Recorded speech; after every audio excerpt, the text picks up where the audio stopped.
Welcome to the Faith Over Breakfast podcast. My name is Eric, and I am one of the hosts of this podcast. The following podcast is a best of 2024. It's called Rosaria Butterfield, Preston Sprinkle, and Friendship. And there's a lot of interesting things happening in it. And as I said, it's our most popular episode this year. I just want to give a shout out to Brian Betts, who sent in an encouraging text message. And yes, you can host, but it's probably going to happen sometime in the next month or two. We were going to have some guest hosts the last 2 weeks, but I got COVID. There was a big art camp at the village, and Andy was out of town, and so it really wasn't possible for us to do a podcast. I also want to thank Brianna for sending in an encouraging text message. Thank you for listening. We're super excited to have people enjoying our conversation. And I hope that you guys are all having a really good week. Also, just as a quick reminder, you can support Faith Over Breakfast by subscribing to the podcast, $3, $5, or $10. Also, more than important than supporting us, there's that really cool send us a text message. We love getting messages from you telling us what you'd like to hear us talk about. And just encouraging us. It keeps us going. And I really love doing this podcast, and it's even more fun to hear people who are listening. So I would say that our two big audiences, Mission Church and Village, you guys listen and we love it. And we'd love to know when you guys are listening and what you're thinking about. So with that, all that said, I could go on and on about those things. Enjoy the best of Rosaria Butterfield, Preston Sprinkle, and Friendship.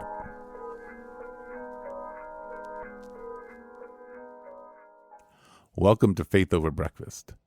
You are listening to a podcast by Pastor Eric Deepen and Pastor Andy Littleton. If you enjoy Faith Over Breakfast, we encourage you to rate it on the Apple Podcast app, on Spotify, or Google Play. Thank you and enjoy the podcast. Well, what are we doing? Let's see. Welcome to Faith Over Breakfast. Yeah, there we go. Faith Over Breakfast. My name's Andy Littleton from Mission Church in Tucson, Arizona. I'm sitting with Eric Deepen from the Village. And so, yeah, wow, what as always, quite the breakfast table conversation. Glad to have you at the table. What are you about to hear?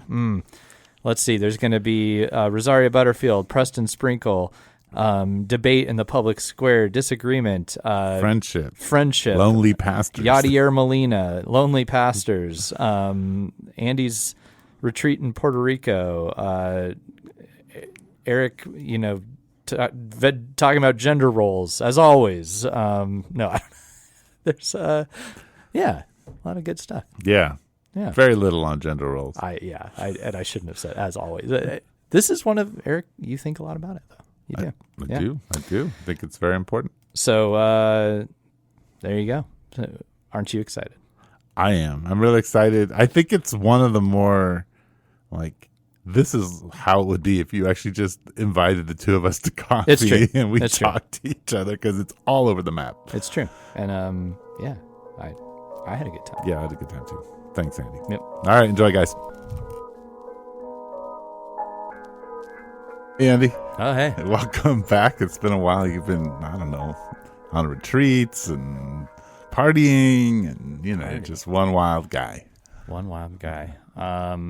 Since partying. Since the Tupac podcast. Partying. When was I partying? I don't know. You were partying at a retreat. Oh, yeah. That's what it was.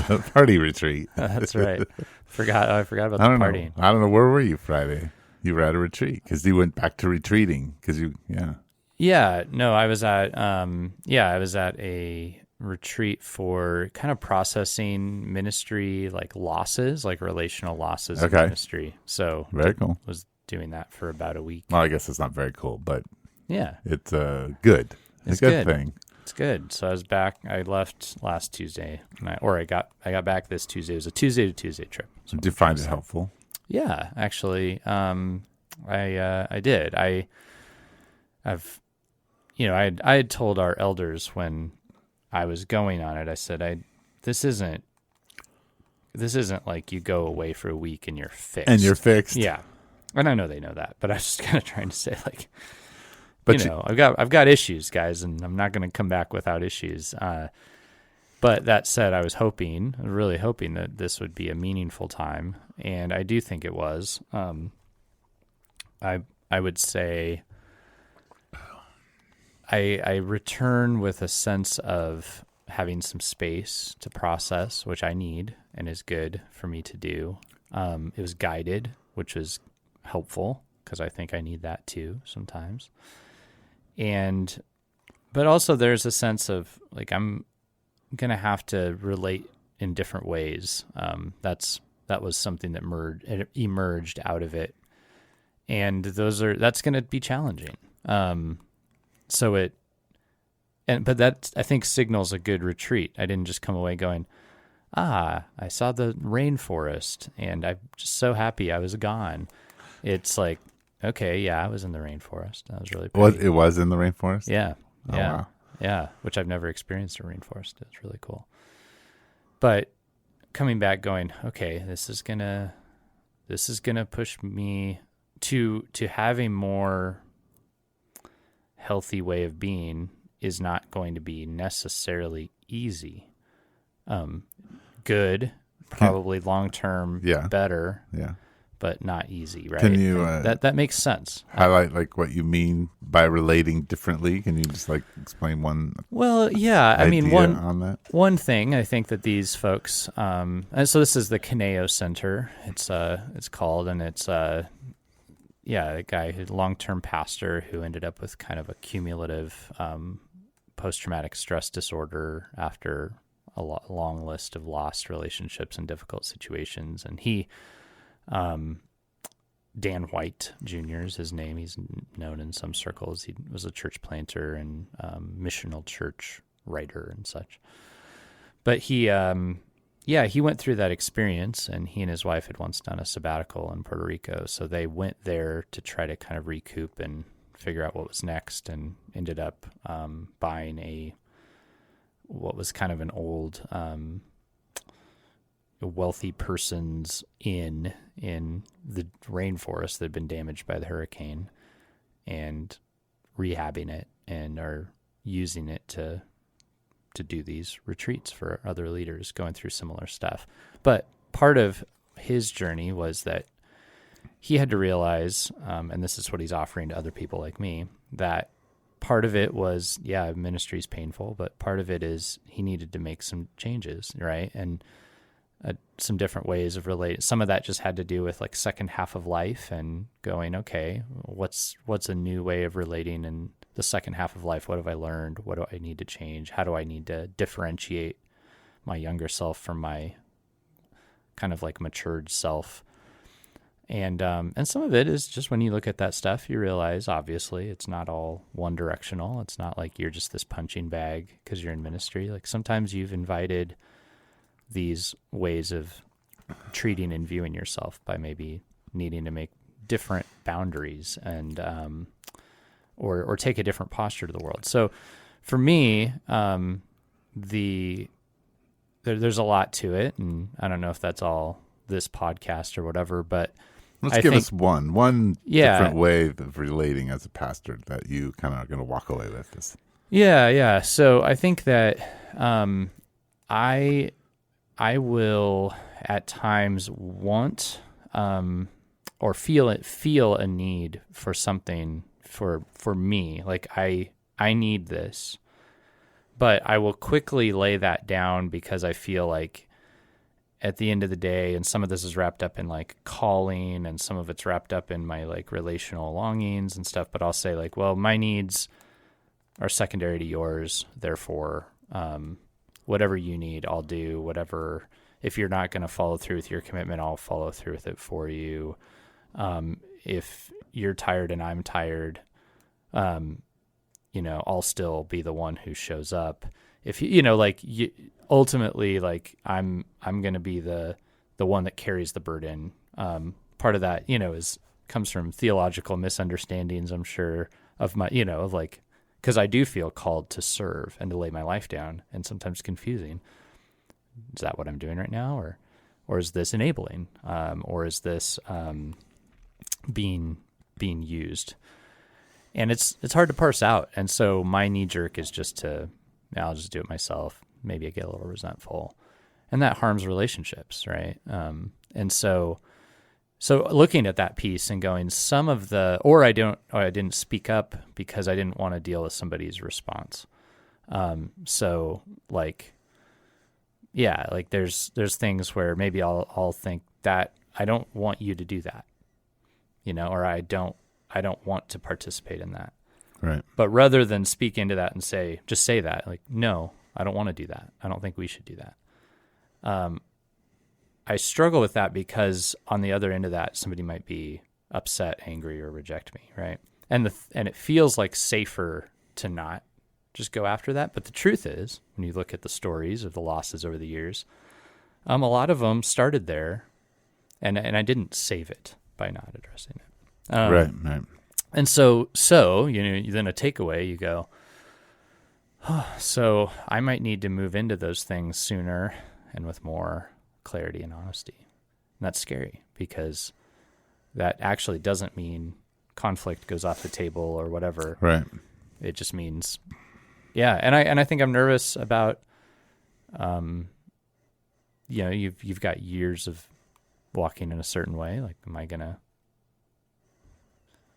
be able to change that? Sure. What's that going to look like? Eric wants to talk about a certain topic today. I don't want to. How do I address that with him? Well, you don't want to talk about any of the things I ever want to talk about. So. See, now we're moving into the conflict. This is what I didn't want to do. Yeah, see, here it is, right there. Right, live on Faith Over Breakfast. Faith Over Breakfast. Yep. Yeah. There you go. So, there you go. So, yeah, and hey, and that is a small but live and direct thing. So I'm very much in my head. And that was a thing we talked about in the retreat, kind of like my Enneagram type. I tend to think a lot of different personality profiles can give you this type of information, but things don't come into my head and categorize in quick, black and white categories. There's a lot of mud. And so something like this, I go, I've experienced that. Yeah. And I go, yeah, right. Like, so you didn't want to talk about Tupac. I wanted to talk about Tupac. So, when do you say, like, I don't like engaging with this topic, or when do you need to go, okay, no, lay it down. And I don't. So I'll come into the whole thing going, I don't know how I feel about it. Eric's already posting about it on social media. Here we go. What choice do I have? Do I have a choice? Does it matter if I have a choice? Why am I making this a big deal? It's just a podcast. Yeah. So I spend a lot of time in the mud, which leads to why I need times to get away and unravel the spaghetti. Sure. Which is, I think I struggle to ask for that. Well, I don't know. Sometimes I do. See, even that's mud. I don't know, man. So I need to move into these ambiguities. So we wanted to talk about friendship, and here we are. We're talking about friendship, how people interact as friends, right? Well, there's that too. Yeah. Right. So, yeah, that's what I went into in the retreat, man. Yeah. So I saw some big lizards. That's awesome. Sounds like maybe in some ways you're being invited to have less nurturing less codependent relationships within your ministry. So, right. That would be a way of saying it. Mm-hmm. And then the other one is maybe getting more in touch with being seen and known, like your desire for that. Right. Yeah. And heard. Right. Yeah. Sure. Yeah. And then also dealing with your own sin patterns and all that process. It's all there, right? Yeah. It's not one or the other. Sure. Which is, again, why I say I think this was a good retreat, because I didn't come away going, yeah, man, I've been real sinned against, and people that go to churches just stink. Like, pastors are great, these people. I didn't come away feeling that way. I came away feeling like, yeah, I have been hurt. And yeah, I've been a contributor. And maybe in ways that I needed to like look deeper under that. So why, like, it's not just the presenting end conflict or whatever, the last straw. It's not that. It's usually like this something that like festers for a long time, something that remains unaddressed or that I'm unclear on in the first place or something, and going, man, yeah. And I don't expect that I'll ever like perfect this way of being, but I think I can grow. So that's, yeah. Anyway, so what do you want to talk about? Rosaria Butterfield, Preston Sprinkle. Well, you want to talk about friendship. Yeah.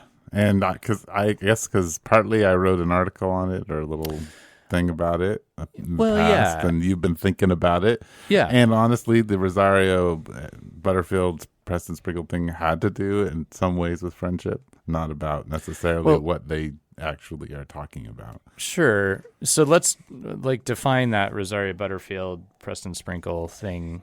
That what Well, I haven't had time. The very short version of it is 2 days ago at Liberty University, or maybe it's 3 days now.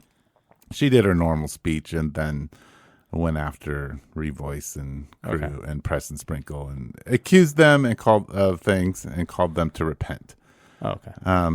Which I have a whole set of issues because I feel like sometimes Rosario is a Butterfield is much like she's a big time, complementarian, and then acts like an egalitarian and runs around as a woman telling everybody what to do. But that's another thing for another issue, right? There's a little bit of your life that you've had some experience with that. Yeah, but that's not really. I had a hard time with it because I feel like I see it in church all the time, and I think it hinders just relationship and friendship. And to go back to I agree that pastors have their own sin issues that they bring, but I still think being a pastor is one of the most difficult and stressful careers you can choose to be part of or be called into.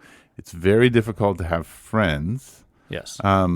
Because there's often is a dual kind of relationship where you're pastoring someone and they're your peer and they're your friend. Sometimes not even just dual. There's so many layers. Yeah. And they're your wife. Wait, they're all of those lined up.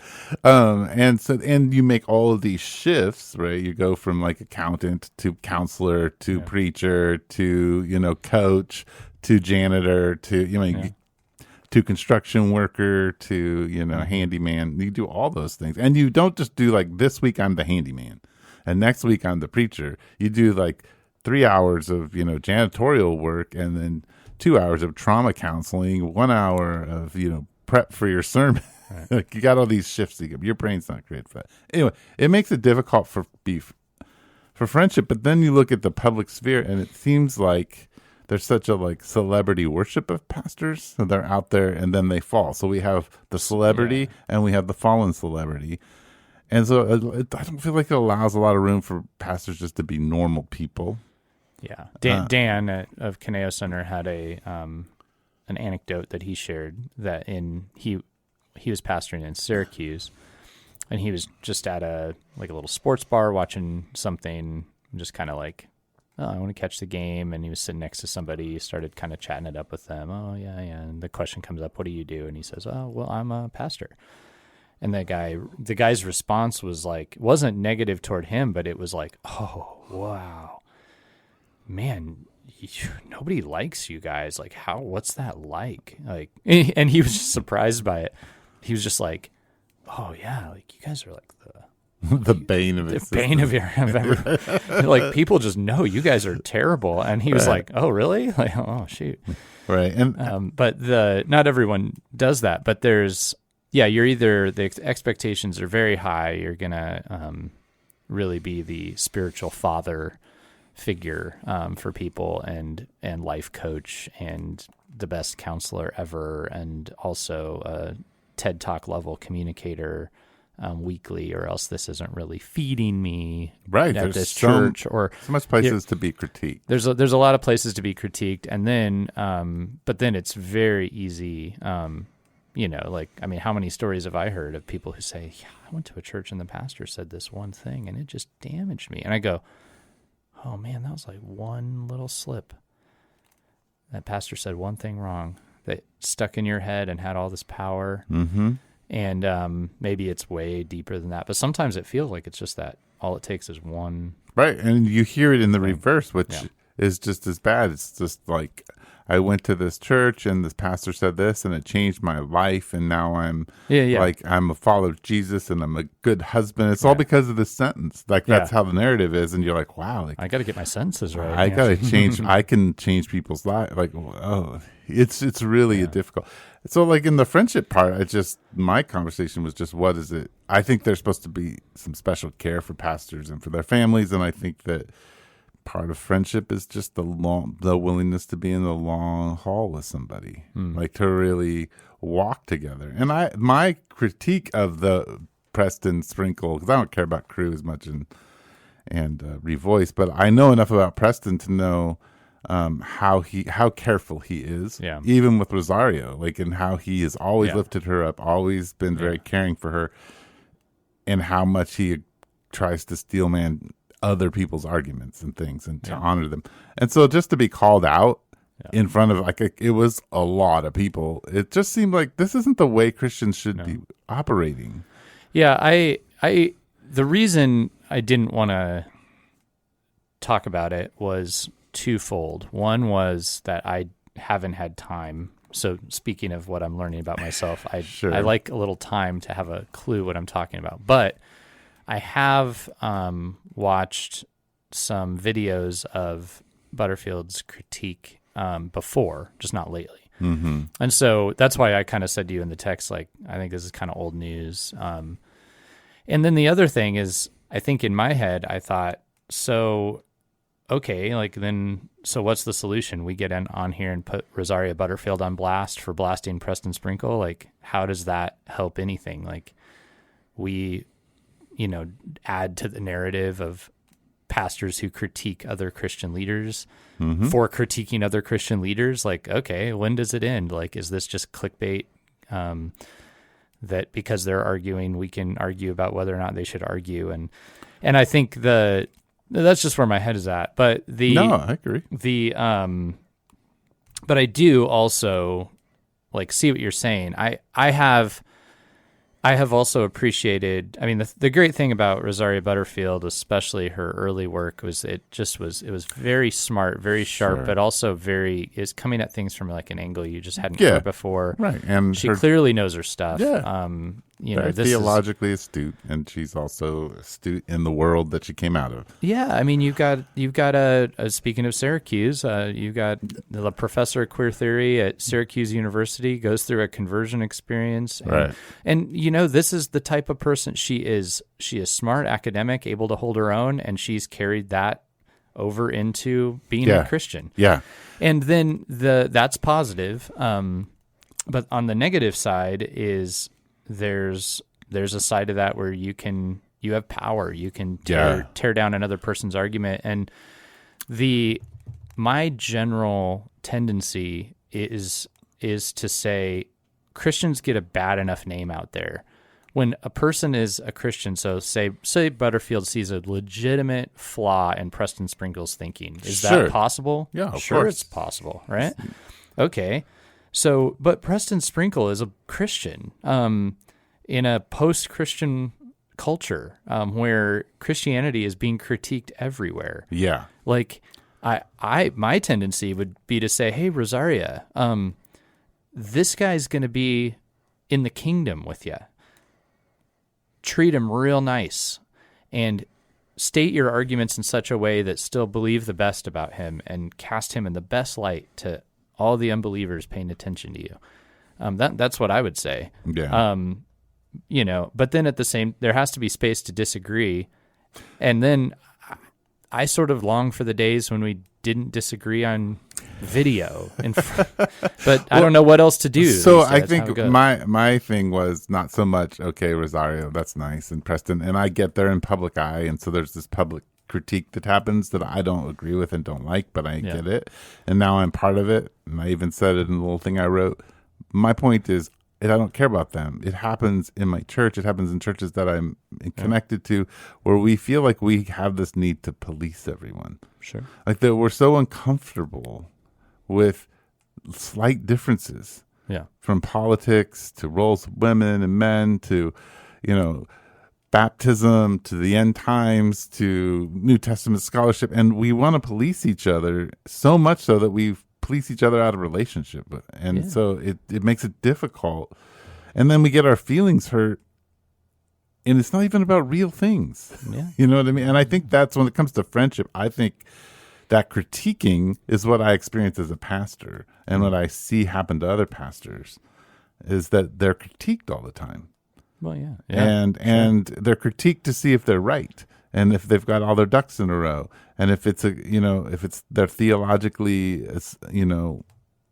checking off the boxes, or politically checking off the boxes, or as a counselor checking off the boxes, or interpersonally, do you offer me enough community, or whatever. Right. And we don't just do it to pastors; we do it to each other all the way through community. And that's the thing. Like why the issue with Rosaria in particular was just that she is just modeling what I think we don't need in Christian community. And I would wish that they would model something better. Like that she would have called Preston and said, I'm not going to say anything about you publicly unless you are sitting with me and we can talk about it in front of people.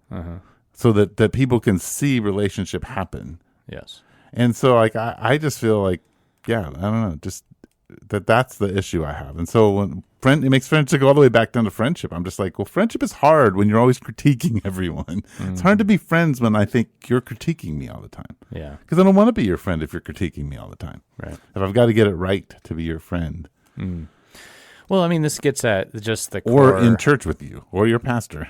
Yeah. This is slightly neurodivergent, but okay, so what are we getting wrong that sports gets right? Okay, so that's going to be the title of this podcast. What are we getting wrong that sports get right? But so here I am in my U of A gear, right? Yeah, I'm going to go to Arizona hat. I'm going to go to the basketball game tonight with my daughter, and I will be in that room with people who think wildly differently than me, with people who have all different sorts of thoughts and opinions. With just downright, there will be criminals there. There will be there will be people who in illicit affairs. There will be a little old lady. There'll be, people who are on a date. There will be friends who just drank way too much beer. But we will all, I can near guarantee, witness a win tonight, and will love this team and love this team because it's good, and feel a sense of connection with each other and the team and a camaraderie, right? So sports can do that. Now then, if you go get in an internet chat, I joined a Chicago Cubs Facebook group. Honestly, truth is, because I want to write this book that involves a trip to Wrigley Field, and I want to be able to share it in these forums someday. But there they rip each other and the organization to absolute shred, and I hate it. I literally am just like, I need to just snooze this thing because it's garbage. So in that space, it's terrible. Not unified. Terrible. So I'm not saying sports has got the corner on this. It's just in the moment at the game. At the moment at the game, when you're in person together at the game, it's you forget all about that stuff, and you just love a team together, right? Yeah.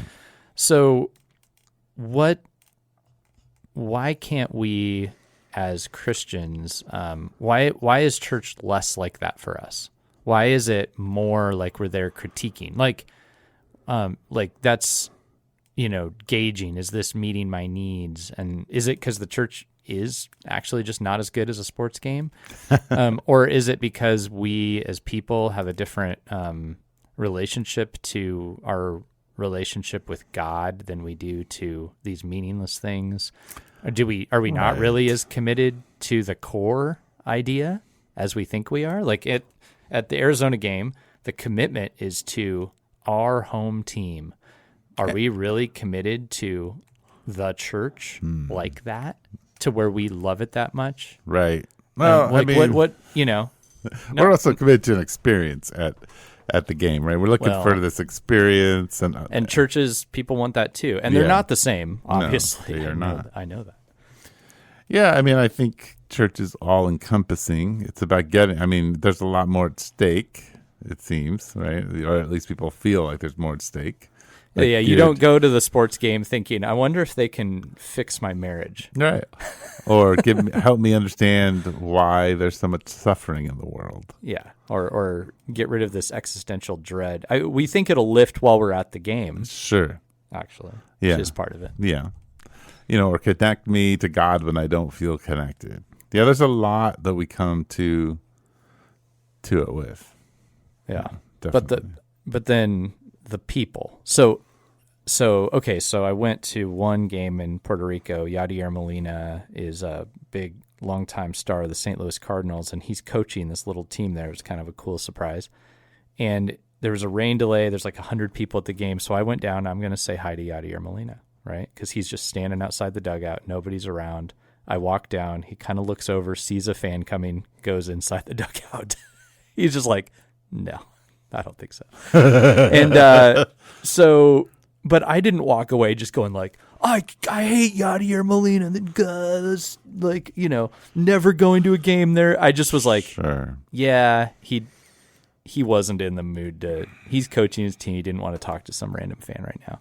And he wasn't a jerk. He just moved the other direction. So I didn't, but with pastors, well, and sports star, we don't have high expectations on them other than them to play their game. Right. Because there's no connection. Right? If the ball goes in the hoop, we'll crucify him if the ball doesn't go in the hoop very often, but we don't really care about them as with the pastor. You do care. You want a deep, meaningful experience and connection with this person. It's different. Yeah, but and I think this we could talk, because we're pastors. We can talk about the like congregation pastoral relationship. But as a pastor pastoring people, a lot of what it is doing is trying to help them figure out conflict, help them figure out forgiveness, help them figure out repentance, help them learn to be friends with people who are different than them. Right? Because all of a sudden, when you go to a church, you find that like 2/3 of the people you don't have anything in common with.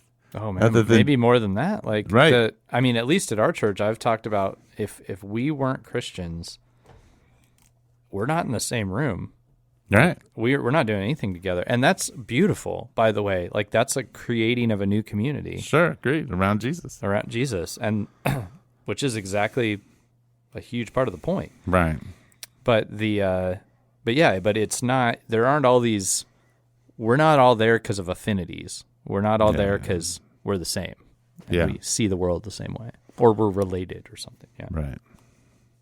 Yeah, I think the hard part for me is that we end up so vehemently against each other in secondary issues or how we relate with one another.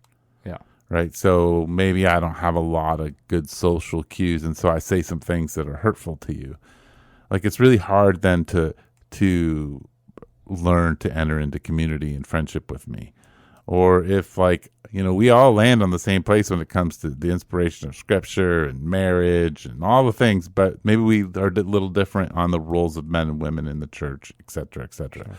Then we can't be in community because there's just one little thing, and it just, there's discontinuity, or what we would call cognitive dissonance between us somewhere, and people have such a hard time with the dissonance. Everything's got to it's like having, what do you call it, tendonitis in your ear. Like there's this ringing and you just can't handle it. Like I can't have this ringing. Yeah. Everything else I can hear you fine, like perfectly. Well, and it'd be, if the whole human community had the same list, that'd be one thing, but we don't. Like for certain people, and this is based on some of it's our convictions, our personality types, our experiences, the things that, like my views on men and women in the church are not entirely scriptural. Some of that has to do with the climate in my home, and the way that I felt that men and women related in my childhood experience, right? And so that's all coming to bear for people, right? Like, oh yeah. So I guess for me, I get that it's messy and it's hard on pastors, and I think congregations should be aware of that. I just wish that our bigger figures would model for us what it looks like to offer each other generosity and really to have more conversations together about things that they disagree with, and show what it looks like to honor one another in that. Well, you know what that means? What's that? You need to go on a speaking tour and become one of the bigger ones. I'm not that good of a speaker. Well, but you would do that. You would model that. That's what we need. We don't need good speakers. We need good modelers who are bad speakers who are so persistent that people just have to listen to them. Just have to listen. Because they just won't stop. Yeah, well, I'm relatively persistent on a lot of ends. I'll be 90 by the time people are like, yeah, maybe we should have him come talk. Yeah. I'll be like, oh, I can barely say anything. It'd be like one of those great artists where nobody bought their work till they'd been dead 100 years, and then they went, what a genius. What a genius. And you can listen to like 1,000 of his sermons online. Yeah. Just dig into Eric now. Yeah. They'll see now. They'll come around. They'll come around. Yeah. Someone will have to maintain all the audio until then. Yeah, well, and I'm sure they will. There will be a high commitment to maintaining that audio. There will be the village archives. Oh, if the village is around 100 years from now. I hope so. Yeah. I know. Yeah. Does that matter? That's a whole nother podcast. Like, what is it about us wanting to see I want Mission Church to be around, but like, yeah, there's something about legacy. That's another podcast. So yeah, man, I mean, of course on this retreat, like what you're talking about was a big piece of this for me. Like, so you had mentioned in your little write-up, Josh Reich's article about 5 to 7. So Josh Reich is he had planted a church here in Tucson. He's elsewhere now. But that's how we got familiar with Josh. Anyway, he had written something about 5 to 7 relationships a year on average that a pastor loses. And that sounds about right. I did an inventory of since we planted. His thing is that a person loses 5 to 7 significant relationships in their lifetime. Pastors lose them a year. So that's the thing that's dramatic for him. Yeah, I did an inventory on this retreat, and there were in the 10 years of kind of being a pastor of this little church we planted. So this doesn't count, I've been a pastor for over 20, in Christian ministry over 20. But in the 10 years, and I think I'm missing some, but there were about 75 relationships, 75 people who I would say it ended not in this isn't just losses. This is ones where it was hard. So somehow, either like, maybe it was something in their personal life and they just took off, but there wasn't resolution, or there was a disagreement or a theological something, or sometimes just an outright, you're not what I'm looking for. This church isn't what I'm looking for, or somebody else in this church and you couldn't fix it, whatever the case. So 75 in 10 years. So that's on the slight high end of that average. And I'm probably missing some. And that doesn't count the people that just moved and, were here, but then gone. And so you go, I invested in that relationship and now it's over, or not the same. Not, I don't see them often or whatever. So that's significant, right? And so that was one of the pieces, like to categorize that out. And then some stood out as like ultra painful, right? Mm-hmm. And you go, so there's the amount, and then some where you go, that one's I'm still living out of that one. Yeah. I'm still afraid of people like that person. I'm still hurting on this one, Yeah. And so some of them are acute, right? Mm-hmm. Yeah. And I'm not saying it doesnn't go the other direction. I'm not saying that some of those people aren't out there going, wow, he wounded me. Yeah. No, that's definitely and legitimately. But that difference that you're suggesting is that as a pastor, the sheer amount is kind of overwhelming. It is overwhelming. Yeah. Yeah. I think it is. And the thing is, if you decide to be really committed to the space that you're living, like the church that you are, then that means those relationships still dance around the outside. Like there's chance to bump into them at Costco, or to have find, so-and-so is connected to them that you're close to, or, there's division in family, and it's just a lot to maybe I shouldn't say this on air, but I'm gonna. It's just that sometimes I realize, this is why pastors leave, like, Yeah. and they take another job. Yeah. It's because they're like, oh, then I don't have to deal with any of these relationships. If I go take a church, in a different state, you just move to the different state and start all over again. Yeah, you don't have to. Right. Oh, I completely get why. I don't know if it's good. I don't know. I think it depends on the person. Maybe it is too difficult. But yeah, if you just hop and leave town, kind of treat it like a military job, where it's like, all right, I'm 5 years here. I'm going to ship off across the country, fresh start. There is something nice about that because you're. Well, I don't know how much of this is true anymore, but because and you could probably speak this better than I can. But growing up in the church, my experience was that you get a younger guy, and if he's successful about 5 to 7 years in the first church, if it grows underneath him and he's quote unquote successful, then he goes to another church that's a little bit bigger, and he pastors that church. And so you kind of have this, he gets more money. Or he like it's done. Like the 5 to 7 years is when pastors who aren't going to make it tend to fizzle. Right, or they're finished. In the data out there somewhere. Yeah. So they either done or they move up. Yeah. Right. And so you lose. So I can remember like really liking a pastor. Yeah. And then he leaves. And then another guy comes in. It takes like 3-4 years. And you're like, okay, I really like this guy too. Yeah. Like I've kind of settled in with him, and I like his, I've learned his teaching, and now I'm kind of trying to be part of his community. And then now he's gone. Like that's really kind of jolting to even just as a person in the congregation. Oh, I've heard people talk about churches. There's some I've heard where they went to one where the pastor was there for decades, and that's usually fairly positive, honestly, for those who liked it, right?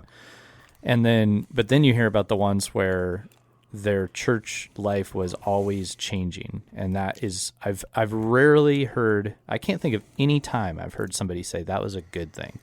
Like this spiritual community always had a different leader, unless they had this really strong board of elders, and the pastor was almost more just like a talking head. Mm-hmm. I've heard that a couple, and oddly, that's almost better than the other version where this new person and the culture shifts and changes every 5 to 7 years. Right, because the more pastor-driven churches where the pastor has his own vision, he's got to come in and like take 3 to 4 years to win everybody over, and then do that for 3 years, and then sometimes like you get through that process and go, well, it's not going to work. So everybody is just like, holy cow! Yeah. We just did all that, and now we're going to have to do it again. Yeah, and you just don't. At some point, you're like, this is exhausting. Yeah. I mean, the church that I went, the first church job I had, it was a church plant. The planter had grown it to about 100 adults and kids. He was like, this is my max capacity. I don't know how to grow church past this. I don't think it's my gifting. You need to bring in someone who really knows how to streamline and bring a church large, make it grow again, to grow in people, because that's always the goal.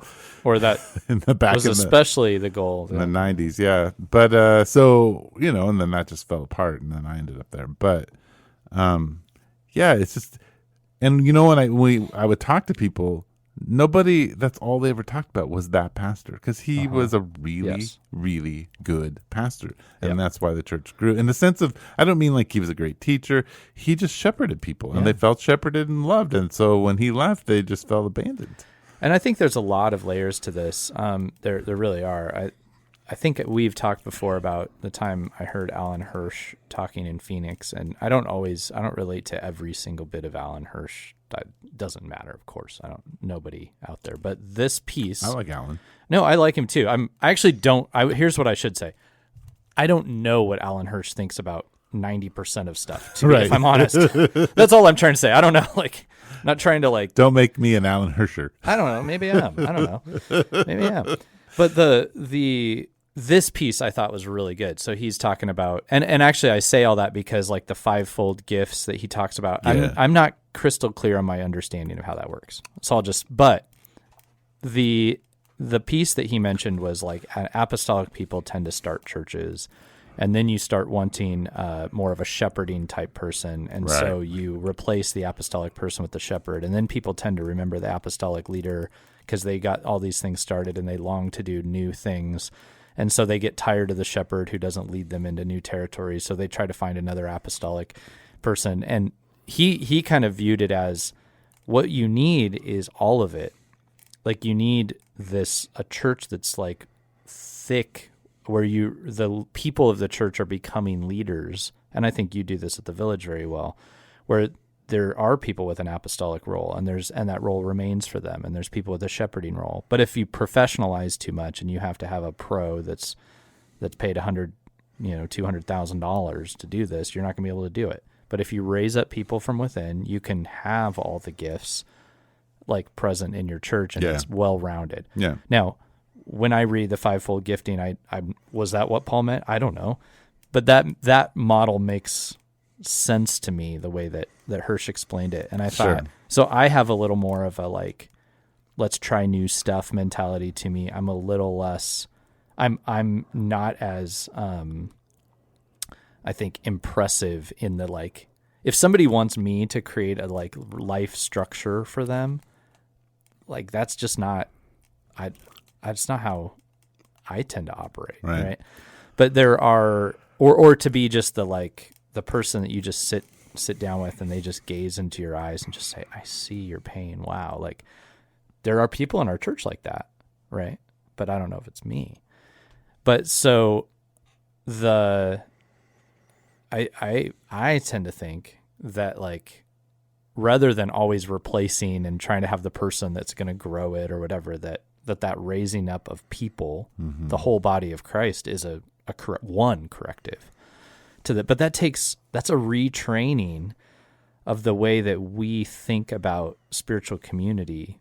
I think in our American context, that doesn't fit the paradigm for most folks. And that takes a lot of recasting. Right. Yeah. Yeah. So. Well, man, we were all over the map today, Andy. Yeah. Yeah, that's fine. That is a true faith over breakfast. That's like what you and I were having breakfast that's together. kind of what you wanted, man, I think. Right? Sure. Yeah. Yeah. That's what I always want, just all over the map. Yeah. Yeah. That's the point. Yeah. And, I'm mostly okay with it. I don't know if other people are, but I'm fine. Yeah. Yeah. Really, this podcast is for you and me. Let's be real. If anybody listens, fine. Yeah. I like talking to you. Yeah. It's weird. I mean, that you're in my relationship time-wise is probably mostly based at this podcast. In front of a mic with headphones on, Yeah. so your voice in my head is a little different. That's interesting. It's that or some kind of meetings that aren't I mean, whether it's denominational or whatever. Or in a car driving to those meetings. Yeah.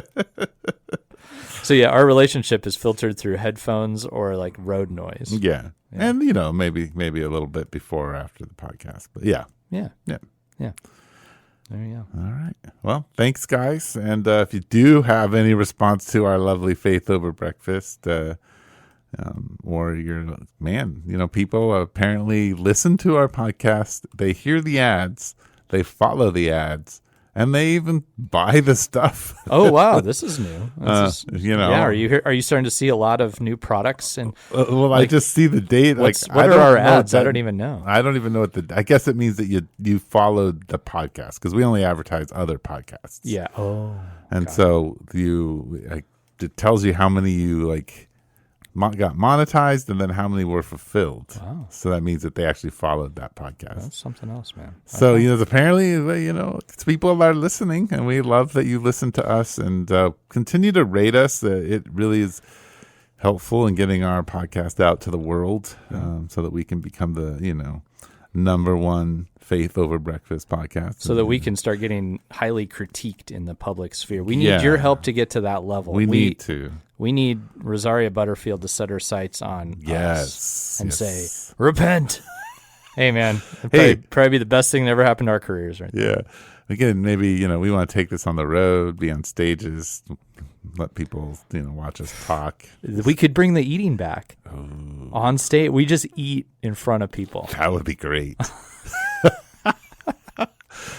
I drink cortados. Yeah, just lots of slurping noises and All right. Well, it's faithoverbreakfast@gmail.com. By the way, thank you, Colleen, for your email. It was really nice and precious. Oh. All right. You've been listening to Faith Over Breakfast with Pastor Eric Siepen and Pastor Andy Littleton. Please share us on Instagram, Twitter, and Facebook. Thank you.